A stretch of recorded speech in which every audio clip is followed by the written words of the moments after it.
name is Gauri and I'm a legal intern with Lexis & Company. In this video, I'll be discussing some of the important provisions under the Advocate Act 1961. First is the application of the Act, which is Section 1. In India, the Advocates Act is in effect nationally in the state of Jammu and Kashmir as well as the Union Territories of Goa, Daman and Diu, which comes into effect on the day that the central government specifies in a notice published in the official gazette on their behalf.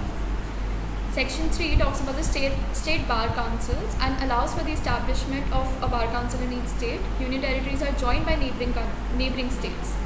There is a unique bar council for the Union Territory of Delhi. This is based on the All India Bar Committee's recommendations. For each state bar council, a chairman and a vice chairman will be chosen by the respective state bar council.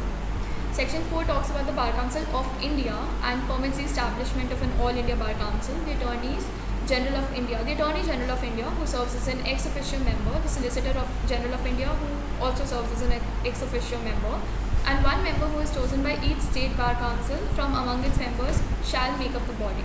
The All India Bar Council will have a chairman and a vice chairman who were chosen by the council itself according to the established procedures. Section 5 talks about Bar Council, which is to be a body corporate. Any body corporate, including the Bar Council of India and all state bar councils with perpetual succession and their own common seal, is covered under Section 5. Each bar council has the authority to acquire and hold real property in its own name. It is capable of being sued or suing in its name and entering into contracts in its name. A bar council can continue to exist since it is a corporate entity with perpetual succession. Therefore, it is unaffected by the fact that the members' terms of the office have ended. Section 7A talks about membership of an international legal body.